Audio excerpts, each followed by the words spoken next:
Rishi Sunak told reporters on the flight over that if Russia was responsible for the destruction of the Kakhovka Dam, it would mark a new low. The Prime Minister paid his respects to fallen American servicemen and women at Arlington Cemetery this morning. Ukraine's offensive and its military needs will feature in his talks tomorrow with President Biden. Both men know Moscow is hoping that an anti-war Republican beats President Biden in next year's presidential election, potentially pulling the US military contribution to Ukraine. The bulk of the conversations on Capitol Hill and in the White House, though, are economic, trying to make Britain's voice be heard loudly on regulating artificial intelligence and trying to ease the impact of President Biden's protectionist measures on key British sectors. The first of the day's meetings in Congress was with the Speaker of the House, Kevin McCarthy. It's Rishi Sunak's first visit to Washington as Prime Minister, and officials boast he's getting a full fat welcome from the President down. Some people in Washington saying that Rishi Sunak is benefiting from not being Boris Johnson or Liz Truss when it comes to the welcome he's going to get from President Biden. A little earlier I caught up with Rishi Sunak and I started by asking him about the time pressure on Ukraine policy, the possibility that there could be a president in the White House in 18 months' time who doesn't support Allied involvement in supporting Ukraine. Would he be taking on critics of that policy like President Trump while he's here?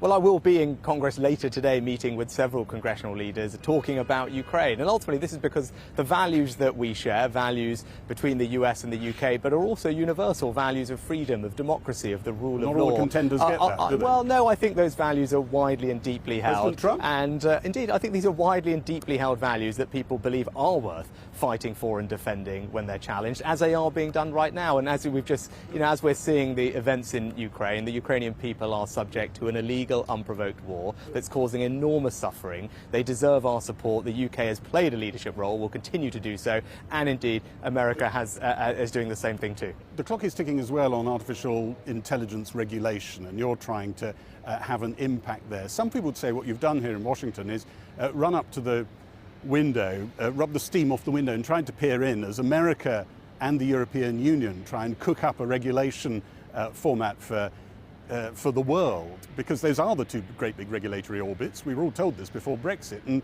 our influence can never be that big. I couldn't disagree with you more, in fact. If you look at the facts, the UK is the only country other than the US that has brought together the leading CEOs of the large AI companies together to talk about these issues. You can have a meeting. It's not quite the same thing. Well, hang on.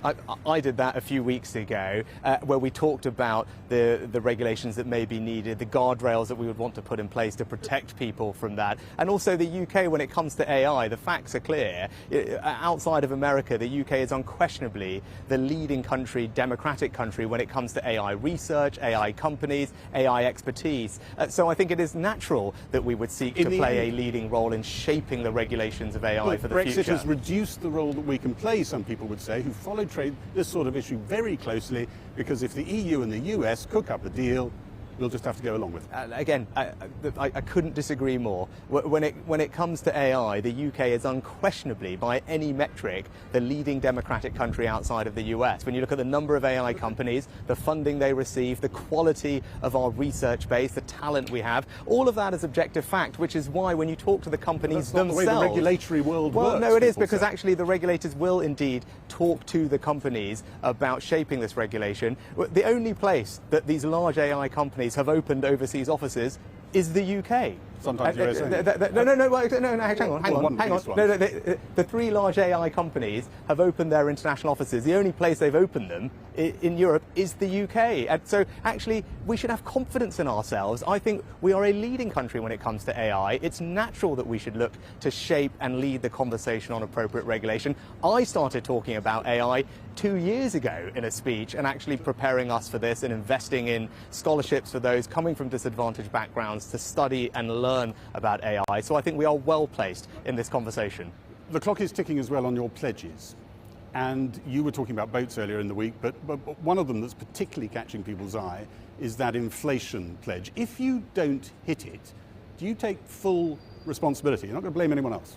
So I set out 5 very clear pledges at the beginning of the year to halve inflation, grow the economy, reduce debt, cut waiting lists, and to stop the votes. Well, it's good that they're everywhere because I believe they are the country's priority. Of course I take responsibility. You won't blame the Bank of England. Of course I take responsibility. I'm the Prime Minister. It's my job to deliver for people. And external forces might have been what delivered the cut. Inflation. So you can't blame them for if you don't. If I could just answer the question, the reason inflation is the #1 priority is because inflation is the thing that is causing families the most hardship at the moment. It's eating into their pay packets, it's harming the cost of living, and that's why I set it out as my first priority. I'm pleased that inflation is now starting to fall, but we can't be complacent. When I set out that pledge at the beginning of the year, many people said to me it wasn't ambitious enough. Well, I knew it was actually going to be hard to meet, and I wanted to be ambitious for our country. Not this hard. Sure, you wouldn't have said it if you knew it was going to be this hard. But it's right to be ambitious for our country and to make a difference to people's lives. But we can't be complacent, and that's why the government has to keep at it. We have to be disciplined with public spending, with borrowing, and keep bringing inflation down, and that's what we will do. The clock is ticking on the general election as well, and people want a sense of what you're about beyond the pledges. Does Rishi Sunak want a much smaller state? Probably if I'd asked you that question 10 years ago, you'd have said yes. Maybe you feel now you're in an era when you can't provide that. It's certainly pretty big now. And if you're going to do tax cuts, are they really going to be tax cuts that are bigger than the tax increases you've already entrenched? What is the vision beyond these pledges? Well, you say beyond the pledges as if they're not important. They're crucial. There are 5 very clear things that I want to deliver for the country: to halve inflation, grow the economy, reduce debt, cut waiting lists, and to stop the votes. Yes. That's what I want to deliver, people. You ask about tax. You ask about tax. The single biggest tax that people are facing right now is inflation. Yes. And if we can reduce inflation and halve inflation, that will be the biggest tax cut that we can deliver. It's interesting that you don't move beyond it. Some people say the thing about you is that you're the first British Prime Minister to have had an MBA.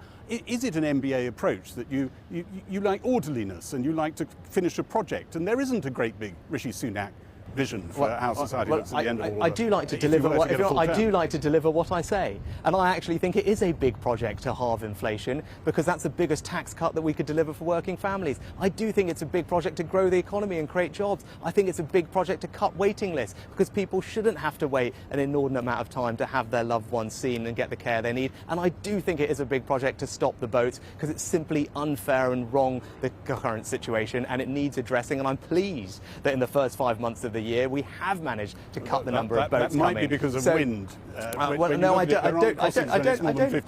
don't think that's right. And as I said this week, there is still work to do. But these 5 pledges are crucial. They are the country's priorities, they are my priorities, and I fully intend to deliver them. Thank you very much, Prime Minister. Thank you.